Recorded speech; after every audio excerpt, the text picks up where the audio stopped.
Yo, what's going on, guys? Happy Sunday, man.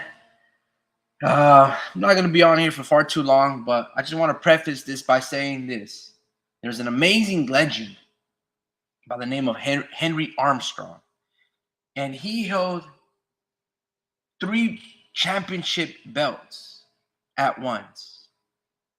Okay, three championship titles. I believe it was 126 featherweight, 135 lightweight, and the welterweight championship belt at 147 pounds at once. Okay, I'm not a genius or anything, but 47 subtract 26, it's 21 pounds. Basically, Henry Armstrong was fighting in or between these weight classes, defending his three titles. Okay, so back in the day, there was only essentially, I don't know, man, 8 world titles at the time in the history in the sport of boxing. Now there are 17 divisions. In those 17 divisions, there's essentially 4 or 5 titles per weight class, right? You have the main ones, WBC, the green and gold, WBO, I don't know, burgundy and gold, the WBA, black and gold, and then the IBF 49er colors, red and gold. And if you want to include the IBO, like a darker green and gold, then there's the Ring and Lineal magazine titles, and then there's the WBA super and regular titles, and then now the WBC franchise title. So there's too many damn belts per weight class, right? And like I said, in the foundations of the sport of boxing, these were the only 8 divisions: flyweight, featherweight, bantamweight, lightweight, middleweight, welterweight, cruiserweight, and heavyweight. Now there's 17. Strawweight 105, lightweight 108, flyweight 112, super flyweight 115, bantamweight 118, super bantamweight 122, 126, 130, 140, 154, 168, 175, 200, add in bridger weight 205, and then super heavyweight or heavyweight, anything above 200 pounds. Boxing is a mess, right? The reason I have to preface this, and I'm going to close out these tabs so I don't have to repeat myself, is because not only are there too many divisions in the sport of champion, but I want to talk about the little man in the sport of boxing. There is a place for the guys that walk around 130 pounds and less, right? Usually somebody that let me put it to you like this. The baddest chicks in the world walk around 130 pounds and less. Like we talk about like a chick that weighs 105 pounds, 115, 125. That's a bad bitch. And you'd be like, damn. So basically what I'm saying is there's a place for these little men in the sport of boxing. But let's not give them too much credit. Like, oh my gosh. Let's say he was a champion at the atomweight division at 102 pounds. Then he moved up an insane 3 pounds to be a strawweight champion at 105. Let's say he moves up an astronomical 6 pounds to 108 when he started his career at 102. Can we clap? Can we put this man up there in the pedestal as a pound for pound fighter? He's a 2-time division champion, guys. This dude is amazing. I'll do you guys one better.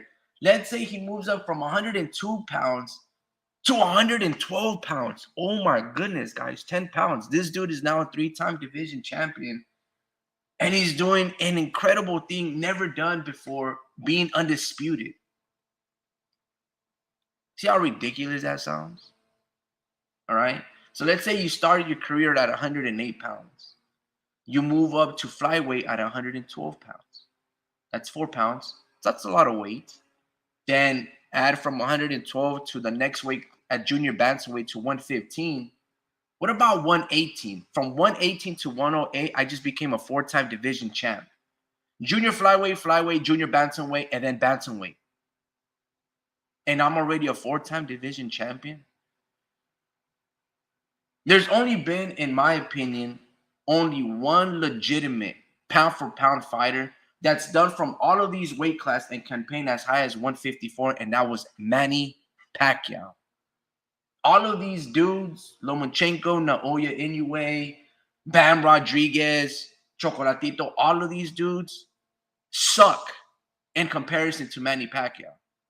His power, his skills, his speed, his flurry of punches, his punch tolerance, his KO ability carried over 8 and 9 weight classes when he rearranged Antonio Margarito's face, when he beat Oscar De La Hoya. You guys get what I'm saying? So can we stop trying to find the next Manny Pacquiao? Can we stop asking these decent fighters? They're very good in their own way. But let's stop trying to find Manny Pacquiao and just appreciate and let Manny Pacquiao's record just stand the test of time. Can we do that? I start off by saying this is Bam is a good fighter. Right? He's a good little fighter, man. But he's not ready. But Bam is not ready for a Naoya Inoue, for a Junto Nakatani. There is a reason he had to fight Gallo Estrada off essentially a 2-year layoff. Okay? Now, don't get me wrong, guys. That was a really entertaining fight. Well, really entertaining. It was entertaining. But it was really a one-sided ass whooping. Bam was winning every single fight, every single round. Francisco, anytime that he threw a punch, he was already losing his balance. He was overcommitting to his shots. He was ring rusted, chinny. I'm not even saying if Francisco Estrada Gallito, if he had, a tune-up that he would beat Bam Rodriguez. But I'm just saying he would look better than what he did. But be that as it may, there's a reason why Bam Bam is fighting these guys and not the likes of Junto Nakatani and whatever it is that they're trying to rush him to get beat by. You know what I mean?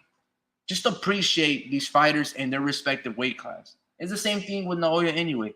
Can we stop asking Naoya Inoue to move up to 126, 130, let alone 135? He's just not that good. He's good for 115, 108 pounds, and 122, but he's not good above that.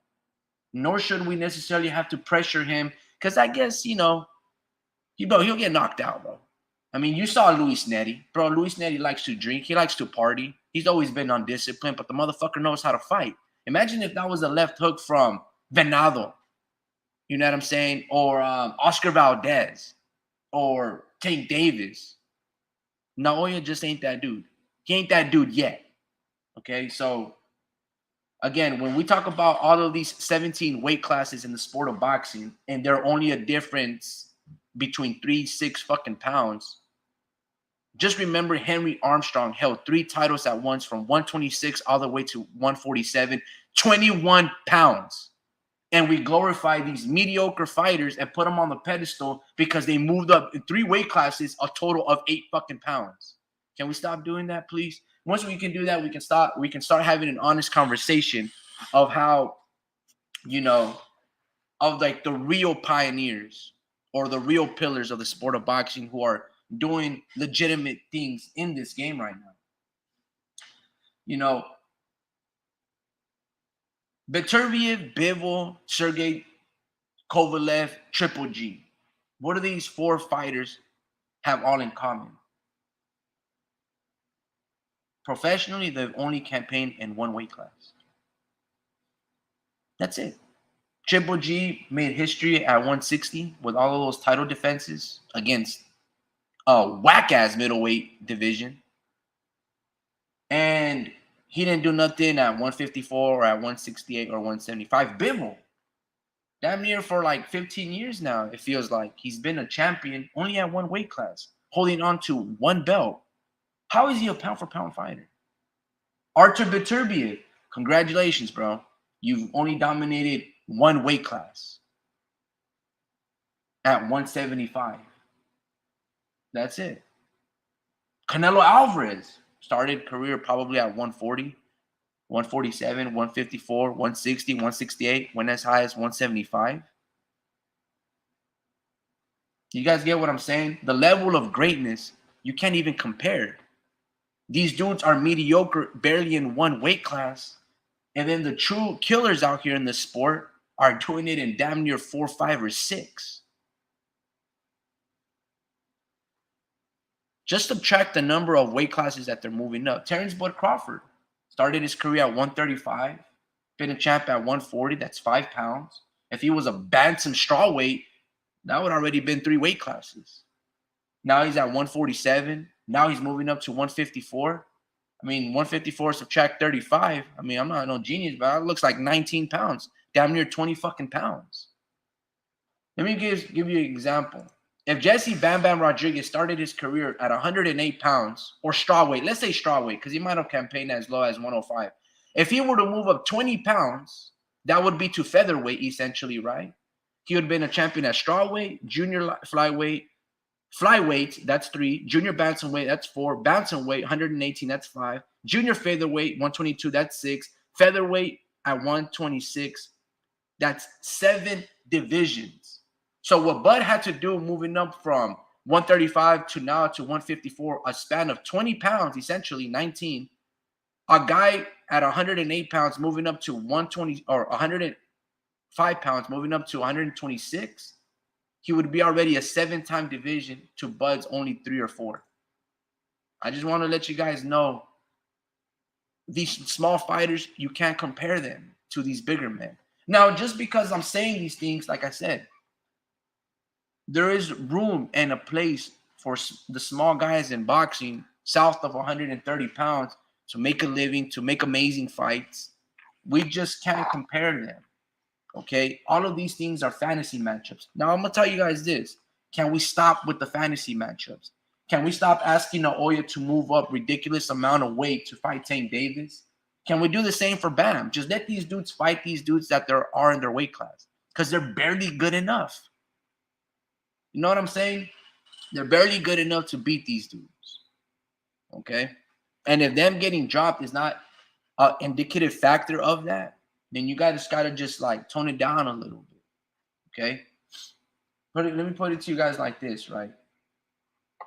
We just saw a fantasy matchup between, and the first time in the history of the sport of boxing, one undisputed fighter fight another undisputed fighter. Nobody talks about that shit. That was a historical moment. If Eddie Hearn was promoting that event between Canelo and Jermell Charlo, it would be worldwide news. Oh my goodness. Undisputed versus undisputed. Jermell beating all of these dudes at 154, fighting Canelo Alvarez. That's as equivalent as Bud Crawford moving up 3 weight classes to fight Canelo. But you guys didn't give Canelo no credit. And you gave Canelo, and you shit all over Jermell Charlo for it. It was undisputed versus undisputed. Let me ask you guys this. Was that a competitive fight? Are there weight classes for a reason? So then why do you guys want to keep asking for fantasy matchups? It doesn't make any damn sense, man. Because if Naoya gets knocked out by Tank Davis, oh, Naoya ain't shit. He's a hype train. If Bam Rodriguez goes up and fights Naoya anyway at 122 and gets knocked out in 3 rounds, oh, Bam told you guys, Bam ain't shit, bro. Just what are we doing here? Let these dudes in their respective weight class just be great on their own. And when the time comes, and if, look, one of my favorite fantasy matchups of all time that I always wanted to see was Miguel Cotto versus Juan Manuel Marquez. Miguel Cotto versus Juan Manuel Marquez was one of my favorite fights that I wanted to see all time. Another one that I wanted to see was Marcos Maidana versus Canelo Alvarez. Right? Those are amazing fights. But that's just a fantasy. Because I know that Canelo would have knocked out Marcos Maidana with body shots. And I know that Miguel Cotto would beat the smaller 122-pound Juan Manuel Marquez. Right? Now, I can chalk it up inside my head that, you know, oh, Marquez has that right hand. If he clatches Cotto, you know, boom. That's all she wrote. And if Maidana, with his ruthless pressure, can take Canelo's punches and withstand it like Josecito Lopez did for a couple of rounds, if that was Marcos Maidana versus Canelo, look, fantasy matchups are fantastic. Like in our head, we would try to chalk it up and think that they're competitive, right? Miguel Cotto versus Juan Manuel Marquez. Marcos Maidana versus Canelo Alvarez. But the reality is Miguel Cotto would knock out Marquez, probably with a check left hook and jab him. I mean, he campaigned as high as 160 pounds, Miguel Cotto. Marquez was 118, 122 pounder.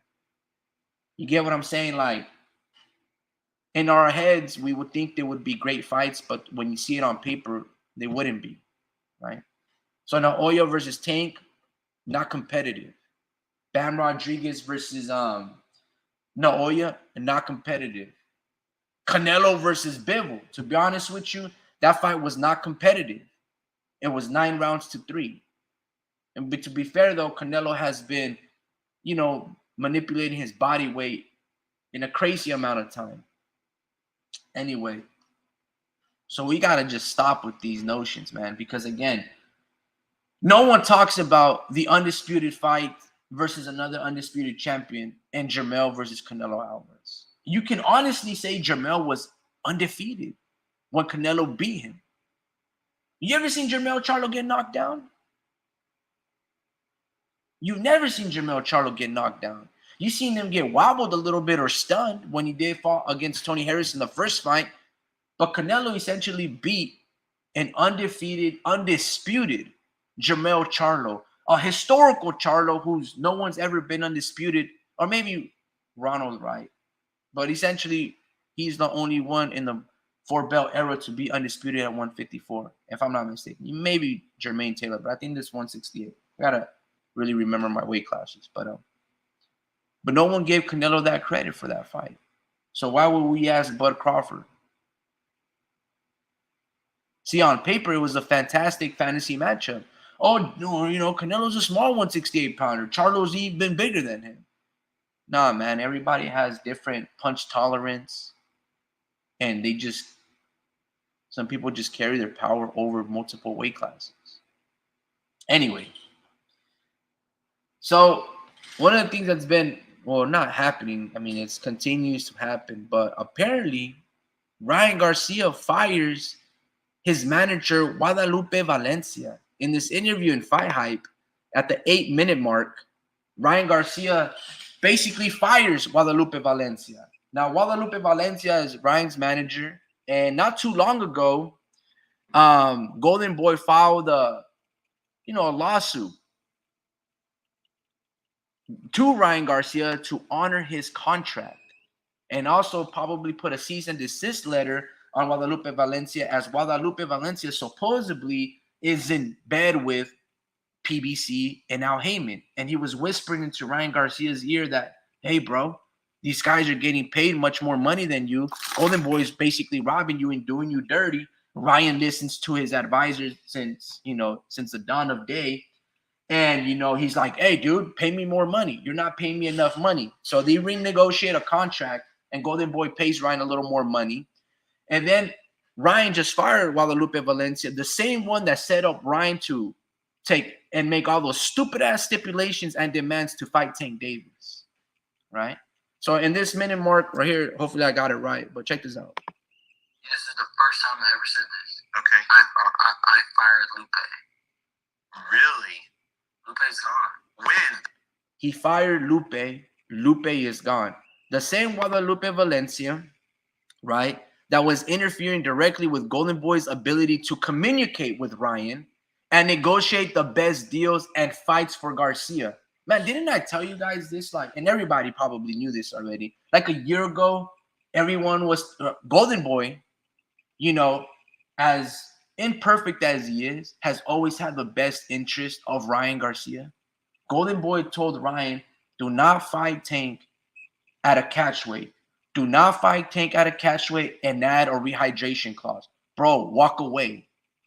But this dude named Lupe Valencia, right? Finally, Ryan paid attention and listened and fired Guadalupe Valencia. I don't know if this is true. I only believe, half what Ryan says. But supposedly the same Guadalupe Valencia, who basically negotiated the fight with Tank Davis for Ryan and Golden Boy, whatever the case may be.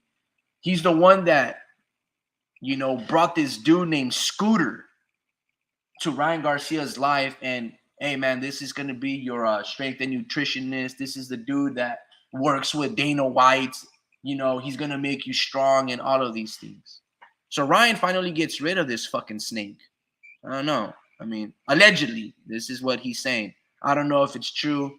Next thing you know, Guadalupe is like, no, dude, we signed a lifetime contract deal right here in this little key man clause. You just didn't see it because the devil's in the details. Man, we never know, right?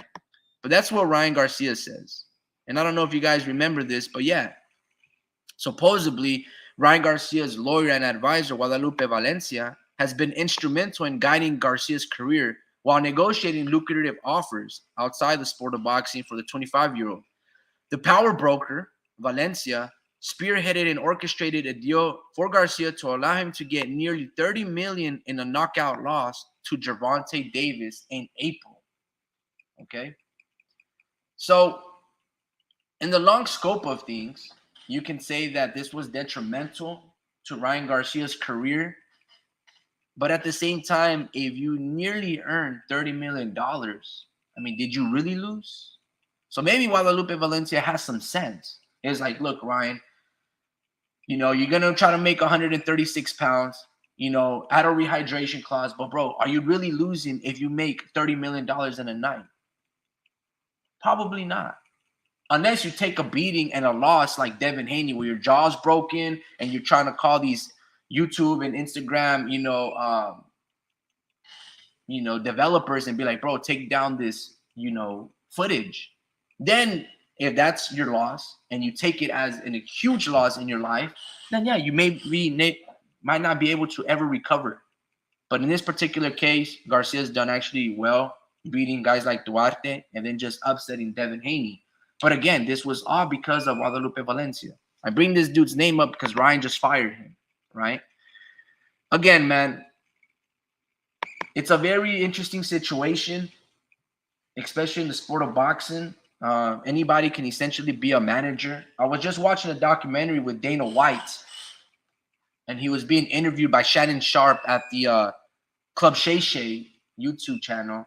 And basically, Dana White was a manager, not even a manager, man. I don't know, man. This dude probably was doing some dealings in Las Vegas. And then all of a sudden, he's around certain people training at certain gyms. And Dana White basically starts to manage Chuck Liddell, the Iceman, and Tito Ortiz. I don't know what these two saw in Dana White other than him being ruthless in terms of negotiating. But they're like, hey, dude, fuck it, dude. I just fired all my managers. You be my manager. Dana White starts making some calls with some people, and he realizes that the Fertitas, I think that's one of the people that he did business with or he owed a lot of money. He was like, hey, yo, bro, there's this new company called UFC. It's basically cage fighting. I got some insider scoop that their money's not doing well. Let's buy them out. So basically the reason I preface this is to say almost anybody can become a manager overnight with minimal to little experience. You can be a power broker. You be a trainer. You can, have some once you have a contract from, let's say, Top Rank, you can basically make a copy of it, of a photocopy machine, and add some clauses and stipulations and present that as your basically patent contract. And that's as simple as that is, right? I'm not saying it's gonna be perfect, but it's super simple to get in the managerial role in the sport of boxing, right? Half these boxers don't even go to graduate from high school. They don't get a degree. They drop out just before. You know what I mean? Or that's as far as their education will go is high school. Very rarely do you come across the Chris Algieri's, the Baby Bull Diaz that become lawyers or sports nutritionists, etc. It's very so. Anyway, I say this because you can exploit a lot of these boxers. You know what I mean? Anyway, Ryan finally gets rid of Guadalupe Valencia, right? He finally fires him after Golden Boy's been trying to tell, like, bro, we've been having your back for the longest of time. Stop dealing with this dude. I'm a gold medalist. I'm a 5-time, 6-time division champion. Probably the best Mexican-American in the history. This is Oscar. Like, why the fuck are you listening to this dude, Guadalupe Valencia? I helped build Mayweather. I passed the torch to Floyd. I passed the torch to Manny Pacquiao. I helped Canelo. I'm helping you. I'm the only boxer promoter that's relevant and that's continued to build and put his fruits, in his basket to carry over and enhance the sport of boxing. right? Oscar didn't go to college either, to my knowledge. I don't even know if he graduated high school. And that's what Golden Boy's been able to do, right? You don't need to be business savvy to make and understand how to make money. Anyway. But can we acknowledge though, man? Can we state that Ryan Garcia is probably one of the biggest snitches? He's a snitch in the sport of boxing. Like, talk about, like, when we talk about accountability. See, when I talk, it's like I talk like a white dude. You know what I'm saying? I'm not saying that I use $10 words, but I don't really like say bad words or a lot of slang. But when I talk about Ryan his inability to take accountability, right? His inability to be accountable for his actions.